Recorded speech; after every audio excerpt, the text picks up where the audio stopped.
parce qu'on aurait existé tous par connexion. C'est une autre vie complètement.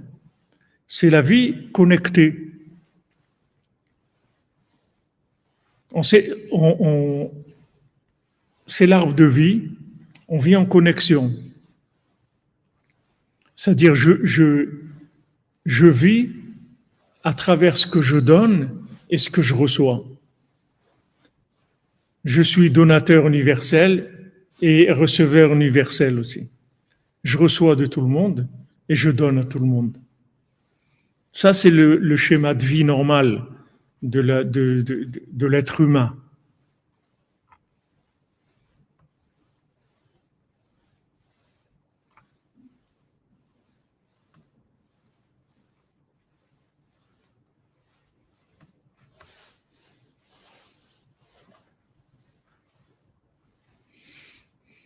Vous dites parfois en s'effaçant trop devant les autres, on peut se perdre. Non. Vous regardez, jamais vous perdrez dans l'inclusion. Dans l'inclusion, vous sortirez toujours gagnant. Toujours gagnant. Quand vous avez une multinationale, n'importe quelle somme que vous mettrez dans cette multinationale, vous serez toujours gagnant. Jamais ça vous rapportera à vous ce que ça va rapporter dans la multinationale. Jamais. Jamais vous arriverez, vous, à réussir la multinationale, ce que la multinationale elle a réussi. Surtout quand c'est l'affaire de Dieu dans le monde. Rabbeinu, il a dit, avec moi, personne n'a jamais perdu. Rabbeinu l'a dit comme ça. Avec moi, personne n'a jamais perdu. Tout ce que tu vas faire pour Rabbi Nachman, jamais tu perdras. Tu seras toujours gagnant, plus que ce que tu aurais développé n'importe quoi à titre individuel. Même si tu ouvres ton registre de commerce, jamais tu vas réussir comme tu vas réussir tu vas t'inclure dans l'affaire de Rabbi Nachman. Parce qu'il a dit, j'ai terminé, j'ai gagné. Donc tout celui qui sera inclus, il va gagner aussi. Tu seras le plus grand gagnant. Maintenant, toi, tu crois que quand tu t'inclus, alors tu disparais dans ta spécificité, dans ta façon personnelle, ton point à toi personnel spécifique. Ben c'est faux. Quand tu vas t'inclure, ton point personnel, il va être enrichi énormément par la diversité.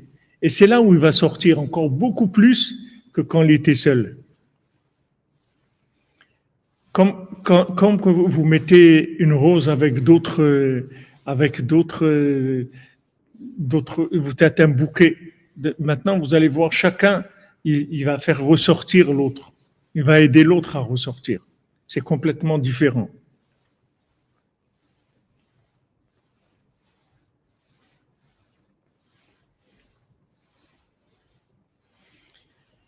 On perd jamais à donner. La plus grande perte qui est, c'est de prendre. Tout ce qu'on prend, c'est une perte. Tout ce qu'on donne, on gagne. Rabbi nous l'a dit, avec moi, personne n'a jamais perdu. Si on traduit en verlan, ça veut dire tout le monde, avec moi, tout le monde a toujours gagné. Rabbi nous dit dans ses Amidot, associe-toi avec quelqu'un qui gagne et tu vas gagner aussi.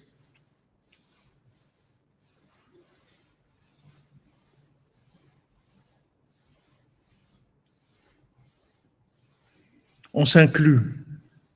On s'inclut. Quand on s'inclut, on grandit.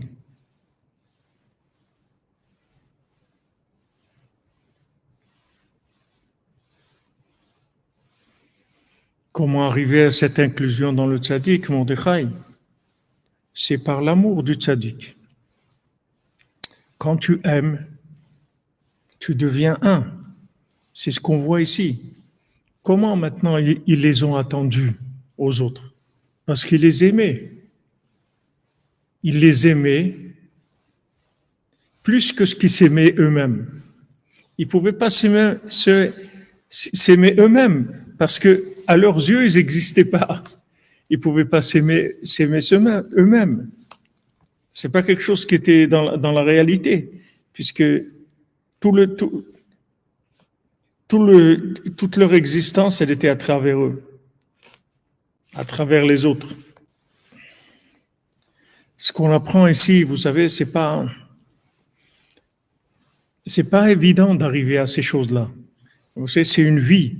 Ce que je vous dis ici, vous savez combien de choses j'ai passées, j'ai vu, et malheureusement, combien de fois je me suis trompé, et je vous fais profiter des résultats de ces expériences-là et de ces erreurs que vous commettiez, pas ces erreurs-là dans votre vie. Quand on attend les autres, on perd jamais. Jamais. Mais pourquoi il les attendait? Parce qu'il les aimait, c'est tout. Il les aimait. Il voulait qu'eux aussi réussissent. C'est important pour eux qu'on y aille ensemble. On y va ensemble, c'est tout.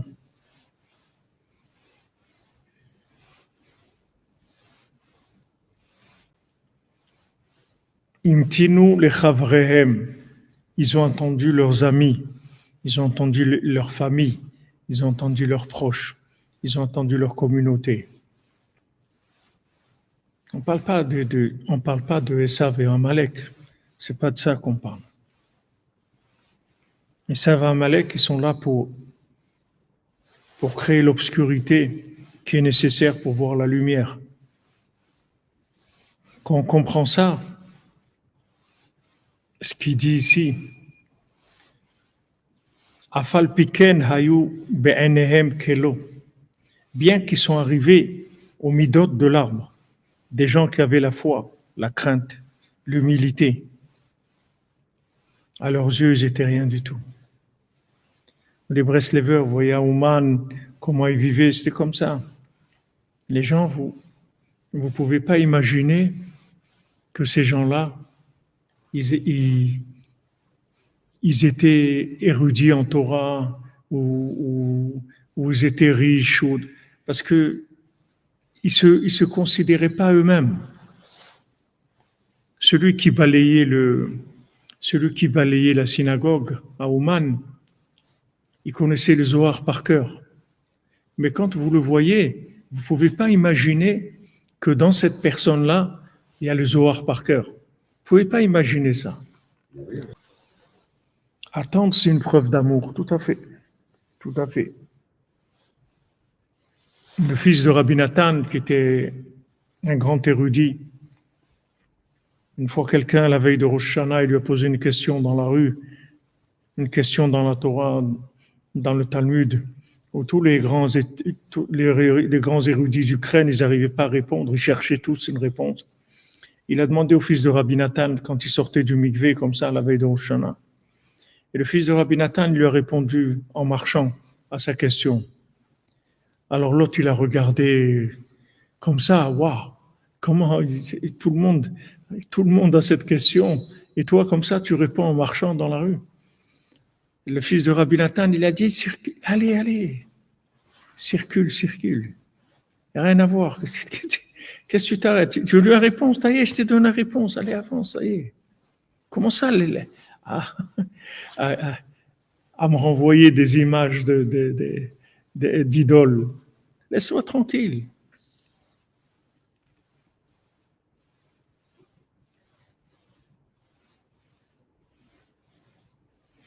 On est capable d'attendre. C'est dur d'attendre parce que ça use. Ça use l'ego d'attendre. Waouh! Attendre l'autre. Ça use. On pourrait faire tellement de choses. Mais vous voyez, c'est pas un calcul. C'est pas un calcul intellectuel, c'est pas un calcul de marketing. C'est que vraiment, ils se voyaient pas, les gens, eux-mêmes. Donc, c'était naturel chez eux d'être comme ça, comme Moshe Rabbeinu. C'est naturel.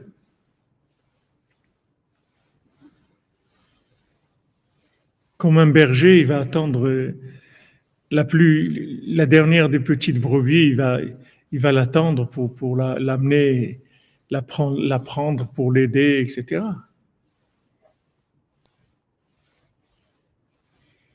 C'est un don d'eux-mêmes, mais c'est pas que maintenant j'ai moi et je le donne. C'est qu'ils n'existaient pas eux-mêmes. La notion de soi, ça n'existait pas. Il dit Hayu Kelo, ils étaient comme inexistants. Donc c'est tout à fait normal qu'ils attendent les autres, parce que qu'est-ce qu'ils vont faire d'autre? Quand Hachem dit à Moshe Rabbeinu, on va continuer et tout, Moshe Rabbeinu dit, mais il n'y a rien, il n'y a rien. C'est ou avec eux, ou rien, parce qu'il ne peut pas imaginer, il n'existe pas, ses yeux. Il existe avec eux, mais sinon, il n'existe pas. C'est pas maintenant que j'ai mon capital et maintenant je vais le donner. C'est que j'ai rien, c'est tout. C'est une vision de soi-même qu'on n'a rien.